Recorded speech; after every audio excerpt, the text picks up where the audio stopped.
Pero normalmente la forma de pedir el rescate son amenazas con groserías, son el hijo de puta, el chinga tu madre, te va a llevar la verga. Y no pasan de esas 200 palabras, que es un código que había que reclamarle al Bester Gordillo y a Josefina Vaz por nota, ¿no? Esto es un problema educativo serio, fundamental. El título de la plática se llama Secuestro, la administración de las ausencias. Es un título que algunos de mis alumnos tomaron para hacer una tesis de licenciatura. La administración de las ausencias es un poco la idea de lo que es el secuestro en nuestra sociedad. La pregunta es cómo algunos grupos delincuenciales se abrogan el derecho de sacar a la gente de la circulación pública, de la libertad de tránsito. En esta lógica, por ejemplo, hay dos personajes que quiero mencionar porque son, me parece, ejemplos, tristemente ejemplos, de lo que sucede en nuestro país con personalidades psiquiátricas verdaderamente desbordadas, como las que son las representadas por Daniel Arizmendi y Andrés Caletri, dos de los secuestradores más connotados en nuestro país durante los últimos años. Daniel Arizmendi, llamado el Mocha Orejas, que de alguna manera abrió la discusión psiquiátrica sobre la sociopatía y sobre si los sociópatas, como clásicamente se les señala, tienen o no sentimiento de culpa. Arizmendi explica perfectamente bien cómo está construida su personalidad como secuestrador. Él conoció a Caletri, son de la misma camada, son de la misma generación, y los dos son alumnos, discípulos de Alfredo Ríos Galeana, el director del Barapem del Estado de México, un connotado robabanco, secuestrador, ¿verdad? Y parece que de esa camada surgieron sus alumnos más brillantes, entre comillas, ¿no? Caletri y Arizmendi.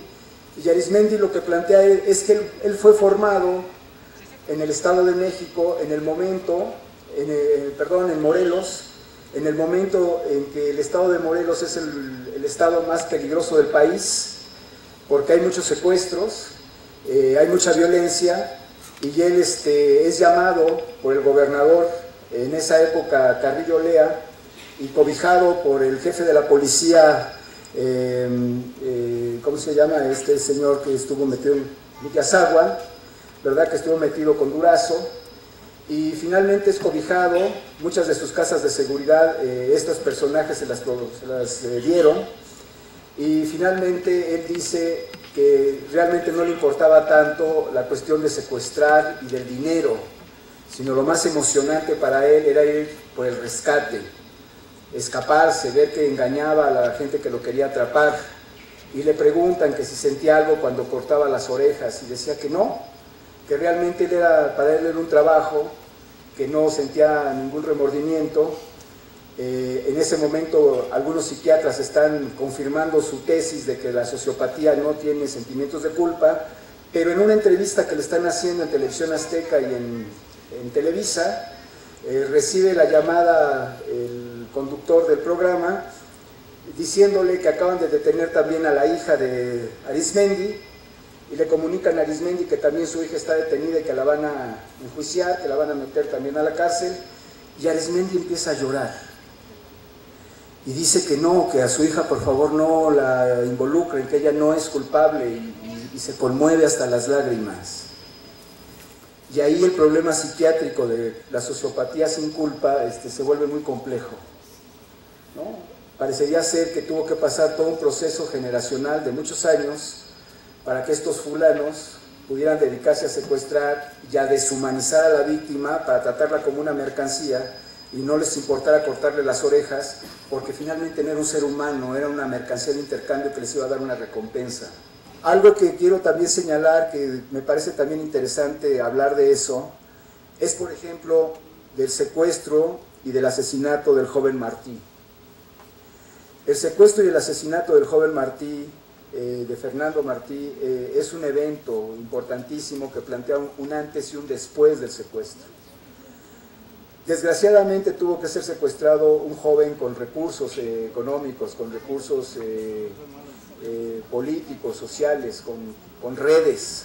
entre otras cosas de lo que habla este evento, es que ya no estamos en la época de los buenos y de los malos.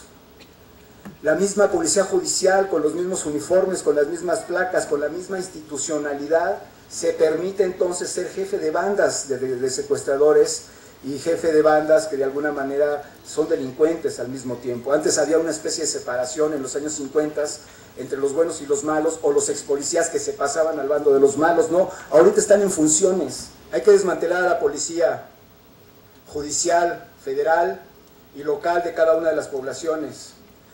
Hay que desmantelar los ministerios públicos. Hay que parar a los presidentes municipales de los estados, porque muchos de ellos llegaron con fondos del narcotráfico a ser presidentes, porque el problema es de territorio, de colocación de los narcos y de la delincuencia organizada. Hay que parar a los gobernadores.